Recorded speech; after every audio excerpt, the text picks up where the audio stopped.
Karena kita selalu berusaha sebaik-baiknya dengan apapun yang ada di setiap titik waktu, ya, di setiap titik waktu itu akan sangat mungkin terjadi kesalahan.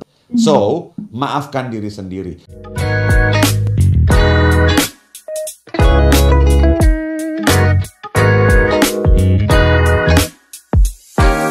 Sebagai manusia yang tidak sempurna, pastinya kita pernah ya melakukan kesalahan atau bahkan merasa bersalah. Namun perasaan bersalah yang berlebihan dan juga tidak segera diatasi sepertinya akan berakibat buruk untuk kehidupan kita. Kita akan sulit tidur mungkin atau sulit maju lah ya dalam kehidupan kita. Selamat malam Pak Hing. Selamat malam Audrey, sehat-sehat selalu buat kita semua. Gimana hari ini? Menyenangkankah? Oh ya, selalu ada yang bisa disyukuri kok. Yes, selalu ada yang bisa disyukuri. Kita ketemu di ruang Zoom dan juga pastinya bisa menyapa semua listeners, ini juga hal yang bisa kita syukuri ya Pak Hing ya. Absolutely. Oke. Tapi kalau misalnya kita menjalani kehidupan, rasanya nggak mungkin gitu kita nggak pernah merasa bersalah ya Pak Hing ya. Hal-hal yang sepele aja kadang tuh bisa kepikiran sampai besok bahkan berminggu-minggu nih. Apakah kita sebagai manusia itu memang sering ya Pak Hing ketika melakukan kesalahan atau sesuatu yang tidak sesuai dengan ekspektasi kita jadi menyimpan perasaan bersalah itu secara berlebihan atau gimana Pak Hing? Iya, di antara kita Audrey, smart listener yang join sama kita malam ini, ada terselip orang-orang yang baik hati loh Audrey. Oke. Orang-orang baik hati yang hatinya mulia, yang hatinya halus itu sangat takut kalau sampai menyakiti orang lain, kan gitu ya. Setiap tindak tanduknya hati-hati banget, ya kan gitu loh. Nah karena itu kalau misalnya saya tidak sengaja menyakiti Audrey, perasaan bersalah saya double. Kalau misalnya saya melihat Audrey bersedih, saya double bersedihnya. Jadi bukan cuman gara-gara kesalahan saya, tetapi adalah efek atau konsekuensi dari perbuatan saya tersebut yang rupa-rupanya membekas lama sama Audrey, kan gitu. Dan bagi orang-orang yang saya bilang tadi, orang-orang yang baik hatinya itu, perasaan guilty-nya bisa double-double itu. Ya, jadi yang kadang-kadang kita overestimate konsekuensi dari kesalahan kita tersebut.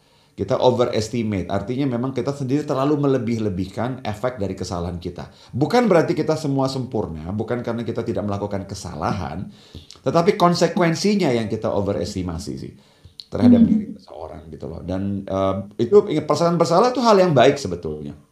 Makanya malam ini saya pilih topik ini. Karena saya melihat bahwa kadang-kadang kita lupa gitu loh bahwa kita manusia.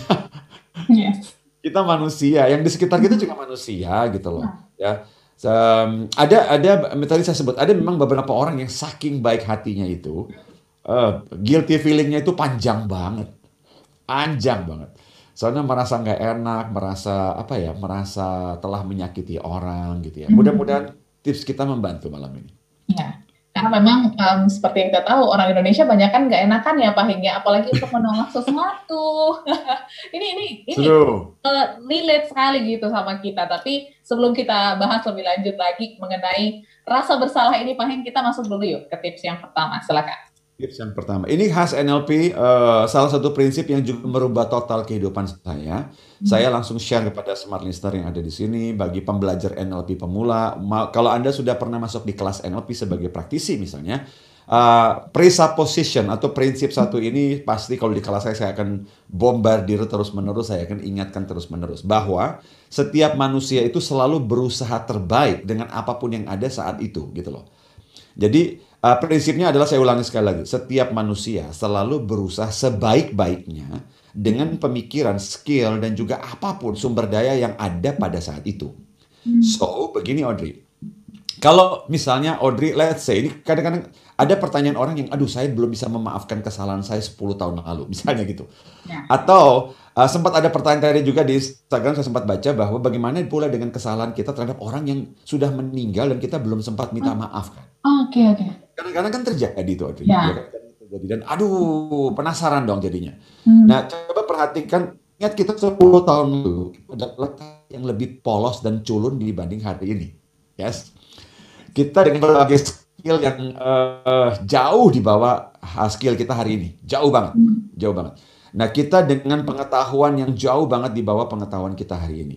Nah, menyikapi itu, kita sekarang ingat 10 tahun lalu, 5 tahun lalu, bahkan 5 bulan lalu pun kita tidak sebijak hari ini dong. 5 bulan lalu loh. Ya, karena ada beberapa hal yang kita telah pick up, kita telah pelajari yang dibandingkan dengan saat-saat kita melakukan kesalahan tersebut. Yang berarti bahwa kita lebih muda, lebih polos, lebih tidak tahu, lebih tidak punya skill, lebih pengetahuannya cetek dibanding kita hari ini. Ya kan gitu loh. So, maafkan diri kita yang culun tersebut gitu loh. Ya kan, kalau kita ini istilahnya begini, istilah keren mungkin agak puitis ya. Kalau diri kita yang hari ini lebih bijaksana bisa menuju ke 10 tahun lalu, mungkin tidak akan terjadi kesalahan itu kan. Mungkin. Tetapi kan diri kita yang hari ini, ya kan gitu loh. Bukan diri kita yang 10 tahun lalu, 5 tahun lalu, atau 5 bulan lalu gitu loh. Dan inilah prinsip yang tips yang pertama, karena kita selalu berusaha sebaik-baiknya dengan apapun yang ada di setiap titik waktu. Ya, di setiap titik waktu itu akan sangat mungkin terjadi kesalahan. So, maafkan diri sendiri. Satu lagi Audrey, coba ingat. Hari ini Audrey, dengan pengetahuan kita, data yang kita punya, skill yang kita punya, sangat besar kemungkinan kita melakukan kesalahan juga kan. Dan nanti 5 tahun ke depan, saat Audrey melihat kembali ke hari ini, saya melihat kembali hari ini, kita langsung termenung. Aduh, 5 tahun lalu, gue bego banget ya. Nah, tetapi itu karena kita melihat 5 tahun ke depan, gitu loh. Jadi inilah tips saya yang pertama, maafkan diri sendiri. Kenapa? Karena kita yang muda. Walaupun 2 hari lalu loh kesalahannya, Audrey. Ingat, 2 hari lalu itu kita lebih muda 2 hari. 2 hari lalu tersebut, 3 hari lalu tersebut, dengan apapun yang terjadi saat itu, kita mungkin kadang-kadang, ya saya sering pakai istilah ini. Kadang-kadang Audrey salah bantal di pagi hari, kan gitu. Kadang-kadang salah bangun tempat tidur dari sisi yang salah misalnya. Leher kita bengkok pagi itu. Dan banyak hal yang terjadi. Intinya 2 hari yang lalu dengan apapun situasi kita lakukan yang the best. So, tetap akan ada kemungkinan kesalahan. Forgive, maafkan aja dulu. Oke. Maafkan diri Anda terlebih dahulu.